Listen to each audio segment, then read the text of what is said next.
بسم اللہ الرحمن الرحیم نحمدہ ونصلی ونسلم علی رسولہ الکریم وعلی آلہ الطیبین واصحابہ الطاہرین اما بعد۔ حضرات گرامی، جیسا کہ ہم پہلے ذکر کر چکے ہیں کہ گناہ ہو گیا ہے، انسان ہو جاتا ہے، لیکن گناہ کے بعد اپنے آپ کو سزا کے لیے پیش کرنا، اگر ایسا گناہ ہے جس میں سزا کی ضرورت ہے، حدود و قصاص ہے، قتل کیا ہے، تو سامنے آئیں، مجھ سے قتل ہوا ہے، مجھے جو ہے قتل کے بدلے میں جو ہے قتل کر دیا جائے، تاکہ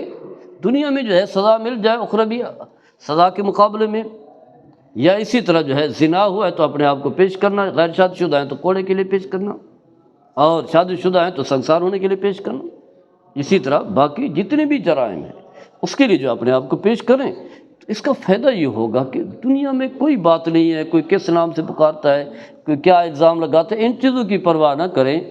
پرواہ کرنی ہے آخرت کی۔ اللہ کی بارگاہ میں حاضر ہوں گا، اس وقت جو معذرت پیش کریں گے جو کام نہیں آئے گی، اس وقت معذرت پیش کریں، یہ معذرت جو ہے آپ کے کام آئے گی، اور اپنے باطن کو اتنا اس قابل بنائیں کہ اگر کہیں خطا کوتاہی غلطی گناہ ہو جائے تو ضمیر جو ہے بیدار ہو جائے اور الارم دے کہ نہیں،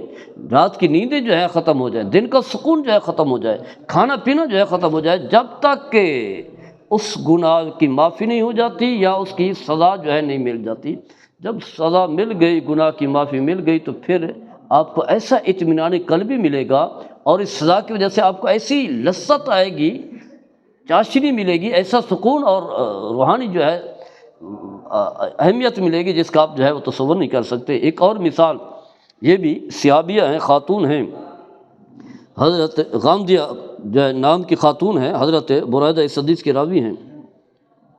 فرماتے ہیں کہ یہ خاتون جو ہے رسول اللہ صلی اللہ تعالیٰ علیہ وسلم کی بارگاہ میں حاضر ہوتی ہے اور کیا کرتی ہے، انی کا زنیت فتحنی، یا رسول اللہ مجھ سے زنا ہو گیا، بدکاری ہو گئی، گناہ کر بیٹھی ہوں، شادی شدہ ہوں، تو مجھے جو ہے پاک کریں۔ گویا کہ اپنے آپ کو پیش کر رہی ہے سزا کے لیے، خاتون ہے، کیونکہ سزا کا تصور تو دونوں کے لیے ہے، مرد ہو یا عورت۔ نبی کریم صلی اللہ علیہ وسلم جو ہے بار بار جو ہے واپس بھیجتے رہے، لیکن پھر وہ واپس آ جاتی ہے اور وہی الفاظ دہراتی ہے، اور عرض کہتے ہیں یا رسول اللہ جس طرح آپ نے ماعز کو بھیج دیا، شاید آپ مجھے بھی اسی طرح جو ہے واپس بھیج رہے ہیں۔ عرض کی یا رسول اللہ کہ نہیں، مجھ سے جو ہے یہ گناہ ہو گیا ہے، اور پھر کہا انی لحبلا، اس بدکاری کی وجہ سے جو ہے میں حاملہ بھی ہو گئی ہوں، میرے پیٹ میں بچہ بھی بطور گواہ کے موجود ہے، یعنی میں فرضی باتیں نہیں کر رہی، حق بتا رہی ہوں، مجھ سے یہ گناہ ہوا اور میں حاملہ بھی ہو گئی ہوں۔ تو نبی کریم صلی اللہ تعالیٰ علیہ وسلم نے پھر فرمایا کہ جاؤ، جب بچہ پیدا ہو جائے تو پھر میرے پاس آ جانا، میں تمہیں سزا دوں گی۔ تو جب اس کے ہاں بچہ پیدا ہوتا ہے تو وہ بچہ جو ہے اپنی گود میں لے کر کے، کپڑے میں لے کر کے نبی کریم صلی اللہ تعالیٰ علیہ وسلم کی بارگاہ میں حاضر ہوتے ہیں، عرض کرتے ہیں ھذا قد ولدتہ، کہ اب میں نے بچے کو بھی جنم دیا ہے، اب مجھے سزا دیں۔ یعنی وہ جو ضمیر ہے نا، وہ جو کیا ہے، ذاکر ہے، واعظ ہے، ناصح ہے، احساس دلانے والا جو قلب ہے وہ زندہ ہے، اسی لیے وہ سکون ختم ہے۔ پریشانی ہے کہ میں اللہ کو کیا جواب دوں گی، اللہ کو کیا منہ دکھاؤں گی، اتنا بڑا میں نے گناہ کیا ہے، تو دنیا مجھے جو ہے وہ سزا مل جائے۔ تو بچہ لے کر کے آتی ہے، تو پھر میرے آقا صلی اللہ علیہ وسلم فرماتے ہیں کہ ابھی اس بچے کو جو ہے تمہارے دودھ کی ضرورت ہے، واپس چلے جاؤ، جب دودھ چھوڑ جائے تو پھر آ جانا۔ تو دودھ پلاتی ہے 2 سال، تو جب بچہ جو ہے دودھ پینا چھوڑ دیتا ہے تو پھر بچے کو اس کے منہ میں روٹی کا ٹکڑا لے کر، روٹی کھا رہا ہے، دودھ چھوڑ دیا ہے، بارگاہ مصطفیٰ صلی اللہ تعالیٰ علیہ وسلم میں حاضر ہوتی، عرض کرتے ہیں یا رسول اللہ صلی اللہ تعالیٰ علیہ وسلم اس بچے نے اب دودھ پینا چھوڑ دیا، میری اسے ضرورت نہیں، اب مجھے جو ہے پاک کریں، میں اس سزا سے جو ہے اپنے آپ کو پیش کر رہی ہوں آخر اخروی عذاب سے بچنے کے لیے۔ تو پھر جو ہے نبی کریم صلی اللہ علیہ وسلم نے جو ایک اور آدمی کے جو ہے ڈیوٹی لگائی، اس بچے کے خیال رکھنا ہے، دیکھ بھال کرنی ہے،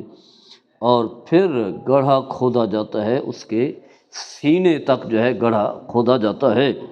اللہ اکبر، کیا عظیم سزا ہے، کیا سزا ہے، اللہ اکبر، کیا بڑی سزا ہے، اور یہ دنیا سزا ہے، یعنی سارے لوگ جمع ہیں، شہر کے لوگ، رشتہ دار، قرب و جوار کے لوگ جمع ہیں، اپنی آنکھوں سے دیکھ رہے ہیں کہ اس عورت سے گناہ ہوا ہے، اس سے سنسار کیا جا رہا ہے۔ پھر لوگوں کو حکم ہوتا ہے کہ اسے جو ہے پتھر ماریں، تو پتھر جو ہے مارے جاتے ہیں، سنگسار کیا جاتا ہے۔ حضرت خالد بن ولید رضی اللہ تعالیٰ عنہ جو سیف اللہ ہیں،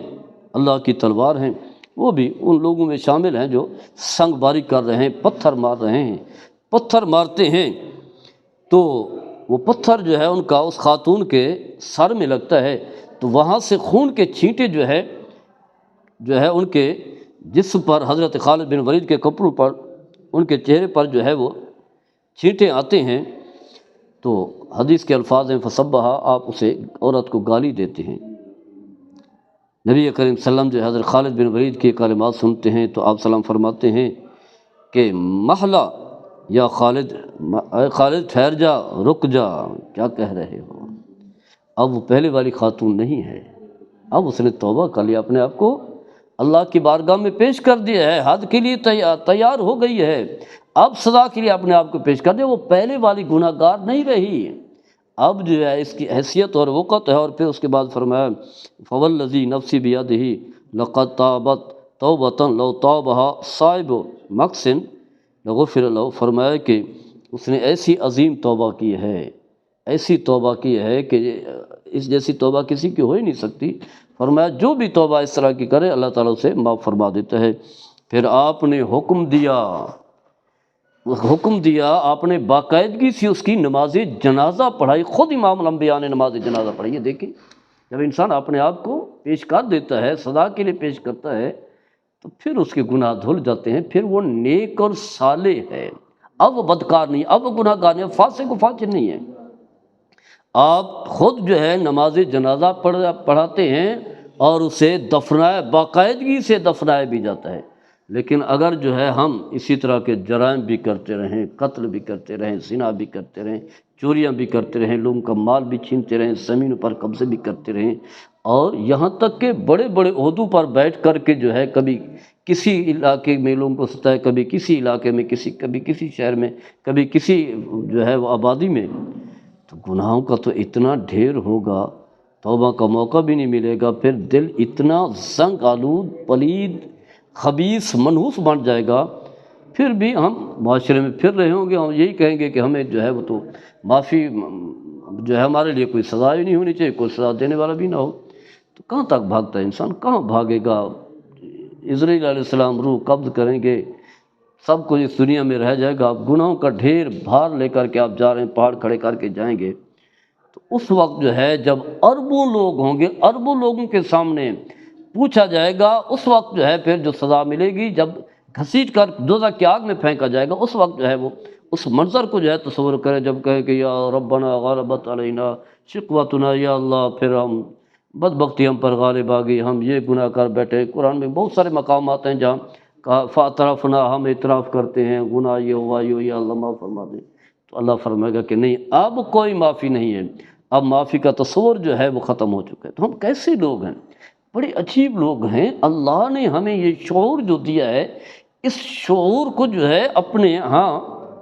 اسے اہمیت دیں، اسے فائدہ حاصل کریں، نہ یہ کہ لوگوں کے پیچھے چلیں، شیطان کے تسلط میں آ جائیں، شیطان کی پیروی کریں، شیطان کی باتیں مانیں، لوگوں کو دیکھیں، لوگ کہیں بے عزت نہ بنا دیں، لوگوں کے ہاں حیثیت وقت جو ہے ختم نہ ہو جائے، لوگوں کے ہاں عزت بناتے بناتے جو ہے اللہ کے ہاں بے وقت ہو جاتے ہیں۔ جو شخص اللہ کے ہاں بے وقت،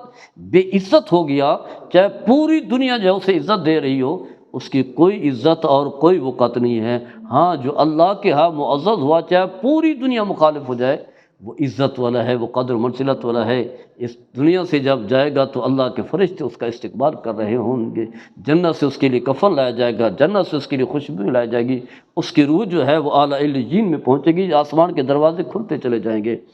لیکن اگر آپ جو ہے ایسا نہیں کر پائیں گے، ضمیر کو دھتکار چکے ہوں گے، مار چکے ہوں گے، وہ اس کے اوپر جو ہے کئی زمین بوس کر چکے ہوں گے،